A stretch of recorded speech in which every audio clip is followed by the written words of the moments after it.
ആലിലെ താലി. രചന ജിഫ്ന നിസാർ. അവതരണം Shahul Malayil. Editing Faisal C M Nooncheri.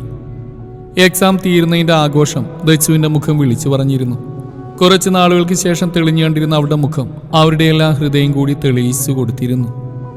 കോളേജിൽ പോകണ്ടല്ലോ എന്നതാണ് ആ സന്തോഷത്തിന് പിന്നിലെ മെയിൻ കാരണം. യദുമോനോടും കാശിമോനോടൊപ്പം കൂടുതൽ സമയം കിട്ടുമല്ലോ എന്നും കൂടി അവരുടെ സന്തോഷമായിരുന്നു. വൈകുന്നേരം കാവ്യ അടുക്കളയിൽ പരിപ്പോടെ ഉണ്ടായിക്കൊണ്ടിരിക്കുമ്പോൾ കാശിമോനെ മടിയിൽ വെച്ചിട്ട് സ്ലാബിൽ കയറി ഇരിപ്പുണ്ട് ദച്ചു. തൊട്ടരികിൽ യദുമോനുമുണ്ട്. കോളിംഗ് ബെൽ അടിക്കുന്ന കേട്ടപ്പോൾ ദച്ചു മുഖം ചുളിച്ചുകൊണ്ട് കാശിക്കുട്ടിനെ നോക്കി. കാവ്യ അവളുടെ മുഖം കണ്ടപ്പോൾ കണ്ണുരുട്ടി നോക്കി. നീ ഇവിടെ ഇരിക്കെ, ദച്ചുമ്മ പോയി നോക്കിയിട്ട് വരാവേ. കുഞ്ഞിനെ പിടിക്കട യദു. കാശിയെ സ്ലാബിലിരുത്തിയിട്ട് ദച്ചു ചാടി ഇറങ്ങിപ്പോയി. വാതിൽ തുറക്കുമ്പോൾ പാർത്തിയായിരുന്നു. അവളുടെ കണ്ണുകൾ വിടർന്നു. അങ്കിളെന്തൊരു മുന്നറിയിപ്പില്ലാതെ. സന്തോഷത്തോടെ അവൾ ഓടിച്ചെന്നിട്ട് അയാളുടെ കൈ പിടിച്ച്. ഹരിയുടെ പ്രത്യേക നിർദ്ദേശമായിരുന്നു നാട്ടിലെത്തിയാൽ ദച്ചുവിനെ പോയെന്ന് കാണാൻ. ആരുമില്ലെന്ന് സൂര്യയുടെ തണലിൽ നിൽക്കുമ്പോൾ അവൾക്കൊരിക്കലും തോന്നില്ല. എന്നാലും ഒരു വിളിപ്പുറത്ത് അച്ഛനോളം സ്നേഹിക്കാൻ ആരെങ്കിലും ഉണ്ടെന്ന് വെറുതെ തോന്നിക്കോട്ടെ. അതാണ് ഹരി പറഞ്ഞ കാരണം. ഹരി പറഞ്ഞില്ലെങ്കിൽ പോലും പാർത്തി പോകുമായിരുന്നു. കാരണം ദച്ചു അയാൾക്ക് അത്രമാത്രം പ്രിയപ്പെട്ടവളാണ്. ഇതെന്താങ്കിലെ കിളി പോയി നിൽക്കുന്നേ, കയറി വാ. തന്നെ നോക്കി നിൽക്കുന്ന പാർത്തിയെ കുലുക്കി വിളിച്ചുകൊണ്ട് ദച്ചു ചോദിക്കുമ്പോൾ പാർത്തി അവളെ ചേർത്ത് പിടിച്ച്. വരുന്നടി പെണ്ണേ, നിന്നെ ഒന്ന് കാണട്ടെ ഞാൻ ആദ്യം. പാർത്തി ചിരിച്ചുകൊണ്ട് പറഞ്ഞു. എങ്കിൽ പറയണ്ടേ, ഞാൻ നിന്നേരുമല്ലോ. ദച്ചു കണ്ണു ചിമ്മി കാണിച്ചുകൊണ്ട് പറഞ്ഞു. ഒരു മാറ്റവും ഇല്ല അല്ലടി കുറുമ്പി. പാർത്തി അവളുടെ തലയിലൊരു കൊട്ടുകൊടുത്തു. ദച്ചു ചിരിച്ചുകൊണ്ട് ഇല്ലെന്ന് ചുമല് പൊക്കി കാണിച്ചു. ഇവിടെ ആരുമില്ല മോളെ, നിന്റെ ചെക്കനെവിടെ പോയി? പാർത്തി അവൾക്കൊപ്പം ഹാളിലേക്ക് ആയിക്കൊണ്ട് ചോദിച്ചു. അവരൊക്കെ ഓഫീസിൽ പോയി അങ്കിൾ, അച്ഛനുണ്ട് വിളിക്കാം, അങ്കിൾ ഇരിക്കേ. ചുറ്റൊന്ന് കണ്ണോടിച്ചുകൊണ്ട് പാർത്തി സോഫയിലിരുന്നു. ദച്ചു ചെല്ലുമ്പോൾ മുകുന്ദൻ ഫോണിൽ നോക്കിയിരിക്കുന്നു. തൊട്ടരികിൽ ഓരോന്നും പറഞ്ഞുകൊണ്ട് ഉമയും. അങ്കിൾ. ദച്ചു വിളിക്കുമ്പോൾ രണ്ടാളും മുഖമുയർത്തി നോക്കി. ആഹാ, കഴിഞ്ഞോ? ഏടത്തിയുടെയും മോളുടെയും പാചകമൊക്കെ മുഴുവനും തിന്നു തീർത്തോ? ഉമ ചിരിച്ചുകൊണ്ട് ചോദിക്കുമ്പോൾ ദച്ചു ചുണ്ടു വീർപ്പിച്ചു. ഉമയും മുകുന്ദനൊന്ന് പരസ്പരം നോക്കിയിട്ട് ചിരിച്ചു. പാർട്ടി അങ്കിൾ വന്നിട്ടുണ്ടെങ്കിൽ. ചിരിച്ചുകൊണ്ട് ദച്ചു പറയുമ്പോൾ ഫോൺ ഓഫ് ചെയ്തുകൊണ്ട് മുകുന്ദൻ എഴുന്നേറ്റ്. ആഹാ, എവിടെ നിന്നിട്ട്? ഉമയും വേഗം എഴുന്നേറ്റുകൊണ്ട് പുറത്തേക്ക് നടന്നു. അവർ സംസാരിക്കുന്നതിനിടെ തന്നെ ദച്ചുവും കാവ്യയും കൂടി ചായ എടുത്തു വെച്ചു. അവിടെ ഇരുന്ന് ഇത്തിരി നേരം കൊണ്ട് തന്നെ ദച്ചു അവിടെ എത്രമാത്രം സന്തോഷത്തിലാണെന്ന് പാർത്തിക്ക് മനസ്സിലായി. അതയാളുടെ ഹൃദയം മുഴുവനും സന്തോഷം നിറച്ചു. അതേ മനസ്സോടെ തന്നെയാണ് അവിടെ നിന്ന് യാത്ര പറഞ്ഞു പോയത്. രാത്രി 8 മണിക്ക് ശേഷമാണ് ഇന്ദ്രനും ദേവും സൂര്യയും ഓഫീസിൽ നിന്നും തിരികെ എത്തിയത്. പുതിയ ബ്രാഞ്ച് തുടങ്ങിയതിൻ്റെ ധാരാളം തിരക്കുകൾ അവർക്ക് 3 പേർക്കും ഉണ്ടായിരുന്നു. ഫ്രഷ് ആയിട്ട് വന്നോളൂ, ഇനി ഭക്ഷണം കഴിച്ചിട്ട് സംസാരിക്കാനിരിക്കാം. ഇല്ലെങ്കിൽ പിന്നെ പാതിരാത്രി ആയാലും നിങ്ങളുടെ സംസാരം തീരില്ല. ഉമ്മ പറയുമ്പോൾ 3 തലയാട്ടിക്കൊണ്ട് കയറിപ്പോയി. അവർ വരുന്നതിന് മുന്നേ കാവ്യം ദച്ചും കൂടി എല്ലാം ടേബിളിലെടുത്ത് വെച്ച്. വേണി അതിലൊന്നും പെടാതെ ഒഴിഞ്ഞു മാറി നടക്കുന്ന അറിഞ്ഞുകൊണ്ട് തന്നെ അവർ അവഗണിച്ചു വിട്ടു. ആദ്യം ഇന്ദ്രനാണ് ഇറങ്ങി വന്ന്, പിന്നെ ഓരോരുത്തരായി ഇറങ്ങി വന്നിട്ട് ടേബിളിൽ ഇരുന്നു. നിങ്ങളിരിക്കുന്നില്ലേ? ദേവ് കാവ്യയോടും ദച്ചുവിനോടും ചോദിച്ചു. പിന്നെ ഇത്രയും നേരം നിങ്ങൾ വരാൻ വേണ്ടി കാത്തിരുന്നല്ലേ? കാവ്യ ചിരിച്ചുകൊണ്ട് പറഞ്ഞു. എക്സാമൊക്കെ കഴിഞ്ഞു അല്ലേ ദച്ചു? ഇന്ദ്രൻ ചോദിച്ചു. സൂര്യയുടെ നേരെ ഒന്ന് ഒളികണ്ണിട്ട് നോക്കിക്കൊണ്ട് അവൾ അല്പം കനത്തിലൊന്ന് മൂളി. സൂര്യക്ക് ചിരി വന്നിരുന്നു ആ ഭാവം കണ്ടപ്പോൾ. വിശേഷങ്ങൾ ഓരോന്നും പറഞ്ഞുകൊണ്ട് അവരെല്ലാം കഴിച്ച് എണീറ്റു. ഹാളിൽ വീണ്ടും ഒത്തുകൂടിയിരിക്കുമ്പോഴാണ് മുറ്റത്തൊരു കാറ് വന്ന് നിന്നത്. എല്ലാവരുടെയും നോട്ട് അങ്ങോട്ട് തിരിഞ്ഞു. ഇഷയുടെ ഡാഡിയുടെ വണ്ടിയാണല്ലോ, ഇവരെന്താ ഈ നേരത്ത്? പറഞ്ഞുകൊണ്ട് സൂര്യയാണ് ആദ്യം എണീറ്റ്. വല്ല ഫംഗ്ഷനും വിളിക്കാനാവിടാ. മുകുന്ദൻ അവൻ്റെ നേരെ നോക്കി പറഞ്ഞു. പക്ഷേ പതിവില്ലാതെ ഡോർ അടയ്ക്കുന്നതിനൊക്കെ വല്ലാത്ത ശബ്ദം. ഇറങ്ങി വരുന്നവരെ നോക്കി മനസ്സിൽ ഉരുണ്ടുകൂടിയ ചിന്തകളെല്ലാം തടഞ്ഞു വെച്ചിട്ട് സൂര്യ ചിരിച്ചുകൊണ്ട് വിളിച്ചു. വാ, എന്റെ മകളുടെ ജീവിതം തകർക്കാനാണോടാ നീ കൂടെ കൂടിയത്? ചോദ്യത്തോടെ ലക്ഷ്മണൻ കാറ്റുപോലെ പാഞ്ഞു വന്നിട്ട് സൂര്യയുടെ ഷർട്ടിൽ പിടിച്ച് ഉലക്കുമ്പോൾ അവനടക്കം സകലരും ഞെട്ടിപ്പോയിരുന്നു. ദച്ചുവിന് ശ്വാസം വിലങ്ങുന്ന പോലെ തോന്നി. ഡാഡി! മറുവശം ഡോറ് തുറന്നിറങ്ങി ഓടി വന്നിരുന്ന ഈശാനി അവനിൽ നിന്ന് അയാളുടെ പിടിപിടിക്കാൻ മാക്സിമം ശ്രമിച്ചിട്ടും അവൾക്കതിനായില്ല. കാര്യം പറങ്ങൾ, എനിക്കൊന്നും മനസ്സിലാവുന്നില്ല. ഒടുവിൽ സൂര്യ തന്നെ ബലം പിടിച്ചുകൊണ്ട് ആ കൈകൾ പിടിച്ചു മാറ്റി. മതിയടാ നിന്റെ അഭിനയം, എല്ലാം എനിക്ക് മനസ്സിലായി. കുടുംബത്തിൽ മൊത്തം എതിർപ്പറഞ്ഞിട്ടും നിന്റെ ഇവളുടെയും ഫ്രണ്ട്ഷിപ്പിൽ അഭിമാനമുള്ള ഒരു അച്ഛനായിരുന്നു ഞാനും. പക്ഷേ എൻ്റെ മകൾ ആ വിശ്വാസം കാത്തു സൂക്ഷിച്ചു. നീ നിന്റെ ഒറിജിനൽ സ്വഭാവം ഇറക്കി. എങ്ങനെ തോന്നിയടാ നിഴല് പോലെ നടന്നവളുടെ? വികാരത്തള്ളിച്ചിൽ അയാളുടെ ശബ്ദം വിറച്ചു പോയിരുന്നു. കാര്യമറിയാത്ത ഒരു പകപ്പ് മുഴുവൻ സൂര്യയുടെ കണ്ണിലുണ്ടായിരുന്നു. എന്താടി, എന്താ കാര്യം? നീ ഒന്ന് പറഞ്ഞതാ എനിക്ക്. അയാളെ വിട്ട് സൂര്യ ഇഷാനിയുടെ മുന്നിലെത്തി. തൊട്ടുപുറകിൽ എന്താണ് നടക്കുന്നതെന്ന് പോലും അറിയാതെ അവരെല്ലാം ആകാംക്ഷയോടെ ഇഷയുടെ നേരെ നോക്കി. അവൾ നീട്ടിപ്പിടിച്ച ഫോണിൽ താനും അവളും ചേർന്ന് നിൽക്കുന്ന ഫോട്ടോ. സൂര്യയുടെ നെറ്റി ചുളിഞ്ഞു. ഇതിലെന്താ ഇഷ? അതേ അമ്പരപ്പുടവൻ ചോദിച്ചു. നിനക്കറിയില്ല, നിനക്കൊന്നും അറിയില്ല അല്ലടാ. വീണ്ടും ലക്ഷ്മൺ വന്നിട്ട് അവന്റെ നേരെ ചാടി. ഡാഡി പ്ലീസ്, ഇഷാനി വീണ്ടും ശബ്ദമുയർത്തി പറഞ്ഞു. നിനക്കിനിയും മതിയായില്ലല്ലേ? ഇപ്പോഴും ഇവന് വേണ്ടിയാണോടി നീ സംസാരിക്കാൻ നോക്കുന്നത്? അയാൾ അവൾക്ക് നേരെ രൂക്ഷമായി നോക്കി. ഇതുപോലുള്ള എത്രയോ ഫോട്ടോകൾ നമ്മൾ ഒരുമിച്ച് എടുത്തിട്ടുണ്ട് ഇഷ. ഇതെങ്ങനെ നിന്റെ ജീവിതം കാരണമായി? അതൊന്ന് പറഞ്ഞു തന്നെ എനിക്ക്. സൂര്യയുടെ പിടിവിട്ടു പോയിരുന്നു. അവനും തിരിഞ്ഞു നോക്കി. തന്നേക്കാൾ ടെൻഷനോട് കൂടിയാണ് അവരുടെ നിൽപ്പ്. അവന്റെ കണ്ണുകൾ ഒരു നിമിഷം ദച്ചുവിൽ തങ്ങി. ടെൻഷൻ കൊണ്ടാണ്, കാവ്യ പറ്റിച്ചേർന്നാണ് നിൽക്കുന്നത്. അവൻ വീണ്ടും ഇഷയുടെ നേരെ നോക്കി. ആ കണ്ണുകൾ നിറഞ്ഞുപോയിരുന്നു. ഇതുപോലെ ധാരാളം ഫോട്ടോസ് അലക്സിന്റെ ഫോണിലേക്ക് അയച്ചു കൊടുത്തിട്ടുണ്ട്. ഞാനും നീ തപ്പിൽ നമുക്ക് തമ്മിൽ പിരിയാനാവില്ലെന്നൊക്കെ മെസ്സേജ് ചെയ്തുകൊണ്ട് നിന്റെ പേരിൽ. പാതി കരച്ചിൽ അമർത്തിക്കൊണ്ട് ഇഷാദ് പറയുമ്പോൾ സൂര്യൻ ഞെട്ടിത്തരിച്ചു പോയിരുന്നു. എന്നിട്ടിപ്പോ നീ എനിക്ക് മുമ്പിൽ അഭിനയിച്ചാ ഒന്നും മനസ്സിലാവില്ലെന്ന് കരുതിയോടാ? ലക്ഷ്മണൻ വീണ്ടും സൂര്യയെ പിടിച്ചുലച്ചു.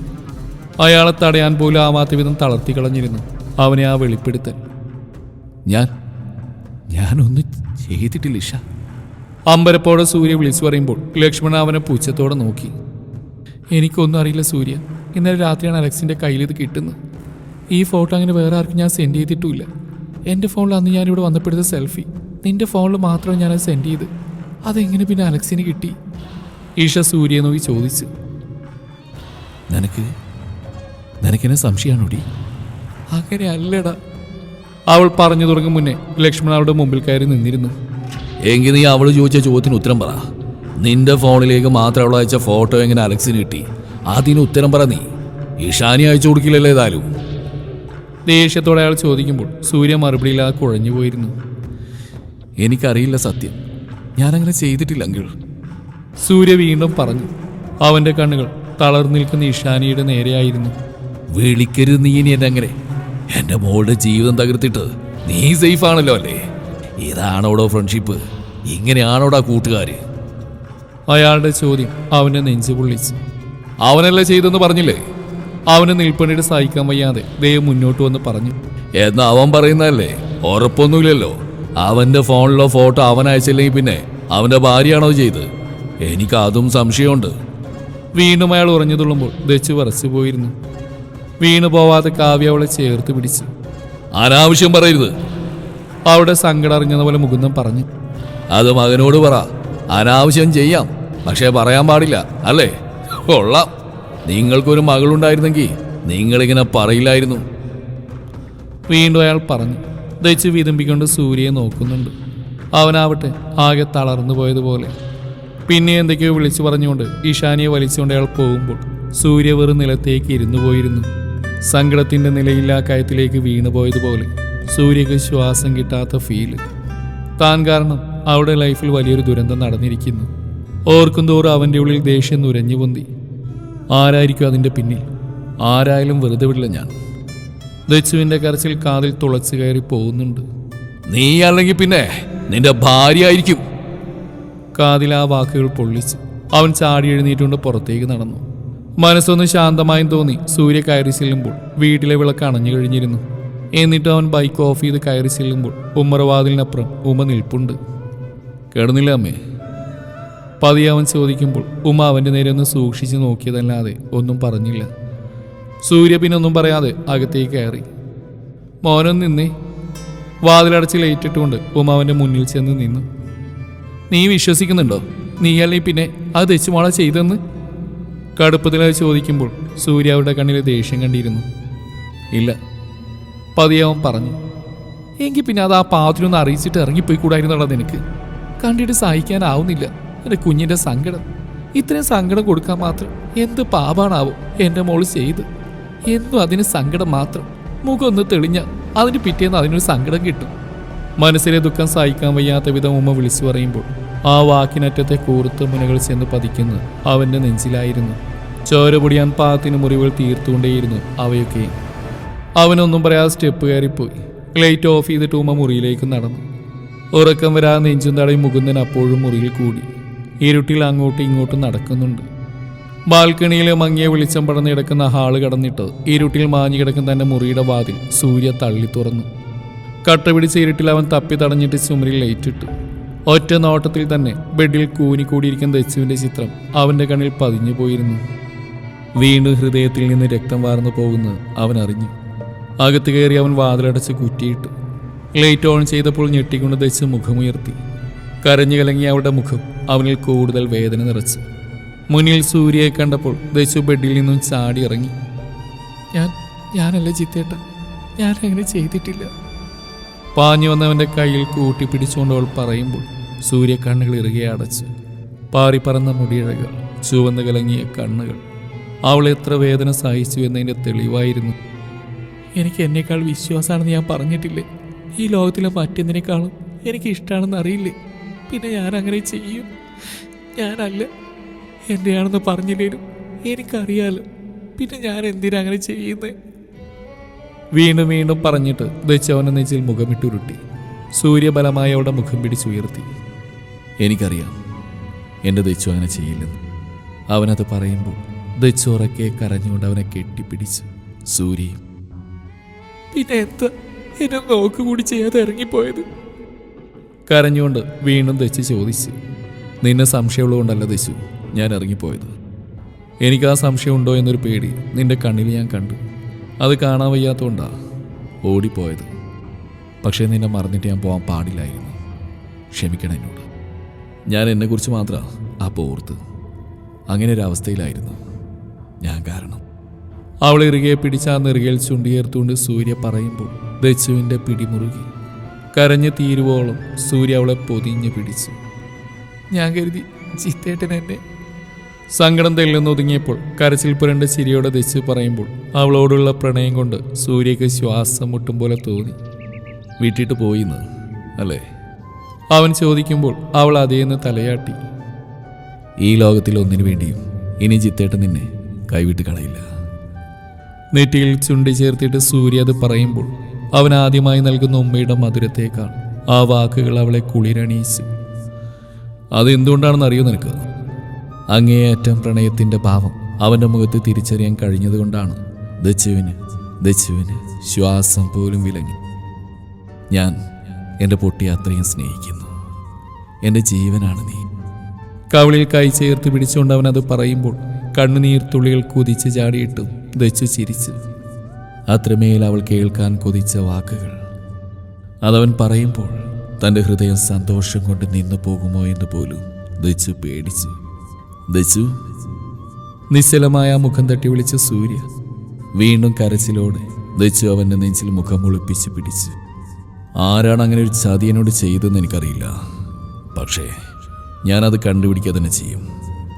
നിന്റെ ഈ കണ്ണ് നിറയിച്ചതിനും ഹൃദയം വേദനിപ്പിച്ചതിനും കണക്ക് ചോദിക്കുക തന്നെ ചെയ്യും. ഇറുക്കി പിടിച്ച അവളുടെ കാതിൽ സൂര്യ അത് പറയുമ്പോൾ ദച്ചു ഒന്നുകൂടെ അവനിലേക്ക് അമർന്നു.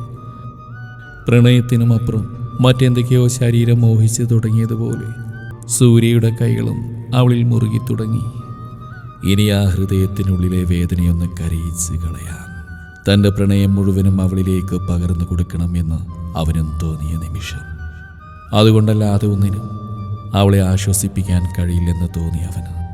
തന്നെയും മറ്റൊന്നും കൊണ്ട് അവളിലെ ആ വലിയ മുറിവുകൾ മായ്ച്ചു കളയാനാവില്ല. അവനിലെ മാറ്റം അറിഞ്ഞതുപോലെ മുഖമുയർത്തി നോക്കിയ ദച്ചു അവൻ്റെ പുതിയ ഭാവത്തിന് മുന്നിൽ പതറിപ്പോയിരുന്നു. കുതിരി തുടങ്ങി അവളെ ഒന്നനങ്ങാൻ കൂടിയാവാത്ത വിധം സൂര്യ കൂടുതൽ ചേർത്തു പിടിച്ചു.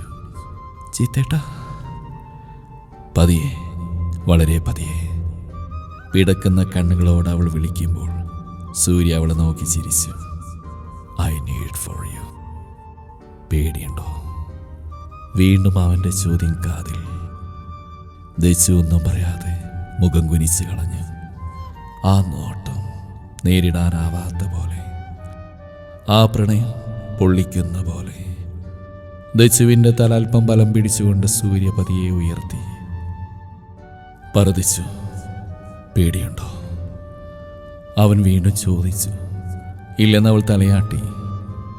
ഞാനല്ലേ? വീണ്ടും ചോദ്യം. അതിനവൾ തലയാട്ടി. എൻ്റെ അല്ലേ? ഇറുകെ പിടിച്ചുകൊണ്ട് സൂര്യ ചോദിക്കുമ്പോൾ അവളൊന്ന് മൂളി. വീണ്ടും സൂര്യ അവളുടെ മുഖം പിടിച്ചുയർത്തി. നിറഞ്ഞ കണ്ണുകൾക്കിടയിലെ പ്രണയത്തിളക്കം. അവനുള്ളിൽ അവസാന പിടിയും വിട്ടുപോയിരുന്നു. ദച്ചുവിൻ്റെ പിടച്ചിലൊക്കെയും അവന് കൂടുതൽ ഹരം പകർന്നു കൊടുക്കുമ്പോൾ അവർക്കിടയിലുണ്ടായിരുന്ന അവസാന അകലവും സൂര്യ മായ്ച്ചു കളഞ്ഞിരുന്നു. ഇതിൻ്റെ ബാക്കി ജിഫ്ന നിസാർ എഴുതിയത് ഇങ്ങനെയാണ്. എന്നാ പിന്നെ ഞാൻ അങ്ങോട്ട്. ഇനി ഇതിൻ്റെ ബാക്കി ചോദിച്ച് കൂവി വിളിക്കരുത്. ഇത്രയൊക്കെ എഴുതാനേ എനിക്ക് പറ്റൂ. സംഭവം നിങ്ങൾക്ക് മനസ്സിലായില്ലേ? അത് മതി. ഇതിൽ കൂടുതൽ എഴുതുമ്പോൾ ഒരു കുറ്റബോധം. എനിക്കത് ഇഷ്ടമല്ല. എനിക്ക് ഇഷ്ടമില്ലാത്തതൊന്നും ഞാൻ ചെയ്യില്ല. സന്തോഷം അഭിപ്രായമായിട്ട് നിറയുമെന്ന പ്രതീക്ഷയോടെ സ്നേഹത്തോടെ നിങ്ങളുടെ സ്വന്തം ജിഫ്ന നിസാർ.